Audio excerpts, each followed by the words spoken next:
Lady, when you're with me, I'm smiling. Give me, all your love. Your hands build me up when I'm sinking. Just touch me and my troubles all fade. Lady, from the moment I saw you, stand. Hi, Park family. It's David. I hope you all had a wonderful, spooky, haunting, thrillingly fun Halloween. And I just wanted to get on record one question for you tonight, which I had when I was at my in-laws' house, and I shared it with my father-in-law, Scott James Salmon. And the question was this: is all warfare perfect warfare? Or is all warfare with the devil perfect warfare with the devil? And he said no, and I agree with him. Not all warfare with the devil is perfect warfare. And this is a problem, right? It's a problem individually. It's a problem in other parks around the world. It may be problems in David's park someday. And it's a problem nationally. So there's so much warfare that's gone on in this world. And almost all of it, I would say 99.9% of it, if not 100% of all the warfare I've ever witnessed in my lifetime has been imperfect warfare. And so we see all sorts of heights and depths to imperfect warfare. You see, if you were to turn on your television and watch the news, you'll see all sorts of crimes and different things that people commit. And all of that warfare is imperfect warfare. You'll also, if you were to go to jail or anything like that, I've seen all sorts of imperfect warfare in jails. All of it's displeasing in the sight of God. God cannot look upon imperfect warfare with the least degree of violence. And so in David's Park, our goal is to war perfect warfare with the devil. And it takes time and patience to learn and to articulate our warfare with the devil. And so, anyhow, those are just some additional thoughts on warfare with the devil. And I hope you all had a wonderful Halloween. I enjoyed my Halloween. We went over to my brother and sister-in-law's house, and they had a really fun party, and it was a lot of fun. And now I'm going to call it a night. But I just wanted to get that down here, that there's so many different heights and depths to warring perfect warfare that we really need to contemplate quite deeply on it almost all the time, and then begin to articulate it in the park. And then as we begin to articulate it more, I believe you'll find that we'll be able to war it better, right? We'll be able to begin to war perfect warfare as we begin to discuss perfect warfare with the devil. So anyhow, just want to get that out on record, and I'll talk to you guys later. All right, good night. Your experience being a Pakistani Muslim immigrant was very different, and you're living 20 blocks away from the World Trade Center. Yeah, it was just down 7th Avenue in Varick, direct line you could see down 7th Avenue to the Twin Towers was where I lived. What happened that day? I woke up because my answering machine, I couldn't remember what it was called because it was so long ago, an answering machine, someone I worked with said, you've got to get up, something's going on. And that was when the second tower hit. And so what I did is I went up to the roof of my building and saw what it looked like 2 cigarettes, the Twin Towers with little red on top. It didn't look like, they literally looked like 2 cigarettes burning. And so I thought that was so strange. And I went down and didn't quite understand. No one knew what was going on. And then I came back up and one of them was gone. And I had never, they say in movies where people like stumble backwards when they can't comprehend something. It actually does happen. I got up to the top of my roof and then took 3-4 steps back because what I was seeing, the largest buildings in Manhattan, one of them wasn't there, like gone. And then I watched the second one come down and the slow motion of that slowly falling, a building that you get out of a subway and you look for the Twin Tower and you know whether you're looking south or north. It is your compass in Manhattan. It was gone. It was a mountain. Riaz, I've watched the space shuttle. Have you ever watched the space shuttle take off? Yeah. Okay. You know how you're so far away, you see it, it lights, you see the smoke, you see everything, and then you hear it many seconds later. Was there that time differential? There was. The sound, you could hear something, and then the rumble sort of built, and then it kept going. It was sort of building and building as it fell. The smoke dispelled along the streets, which was so strange. And the thing that I remember the most is the smell. For days, there was this smell of incinerated everything, materials, flesh. It was the most acrid smell. And walking around... You're the only person I have ever heard. Tanya and I, for years, at least a decade, thank God I have forgotten that smell. Every time I would think about the World Trade Center, I could smell that smell. Yes. And it was... It's I imagine what you smell things in wartime. It felt like being in a war zone, and I was not a soldier. It was literally just going to work that day. And we suddenly felt like we were in a battle zone, and you saw the people walking along covered in this dust coming from the trade centers. They're walking up towards wherever.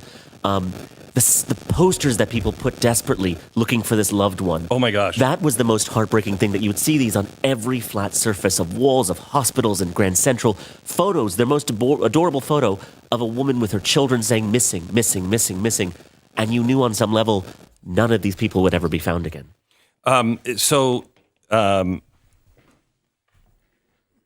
You had a different experience. Yeah. You went down to, how many days later? You went down to a bar that you... 2 days later. So the next day, September 12th, I was standing in line at 8 a.m. At St. Vincent to donate blood. We didn't know what was needed. We didn't know what kind of injuries there were. And at some point, the line started watching me. And actually, I remember the line turning on me, and I was with two friends. And this guy said to me, "We should kill you and your family for what you did." And oh my gosh. If my friends had not been standing there with me, I don't think they ever believed it would have happened in Manhattan.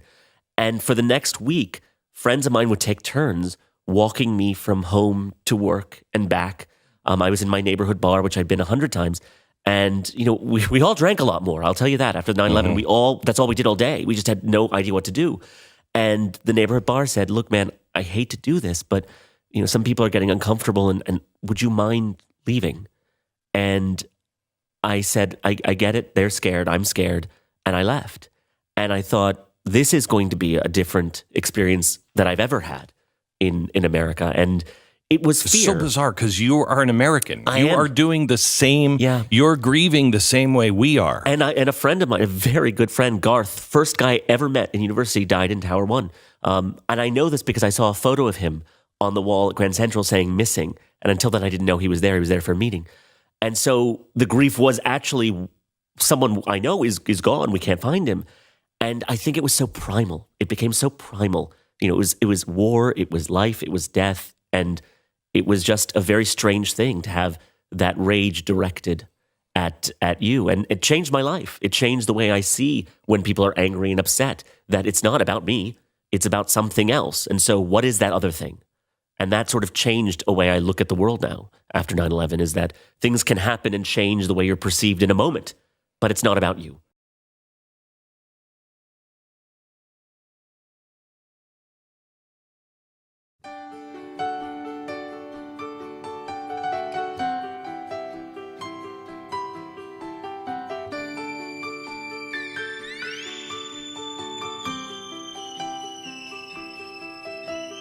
Lady, when you're with me, I'm smiling. Give me, all your love. Your hands build me up when I'm sinking. Just touch me and my troubles all fade.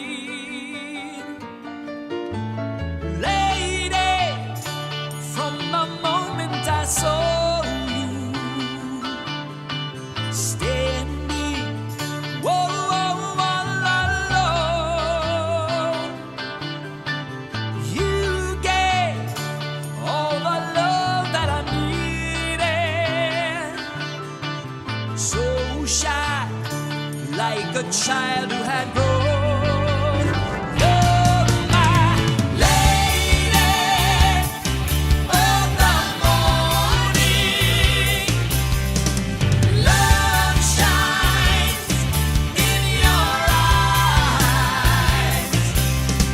Spot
Enoch.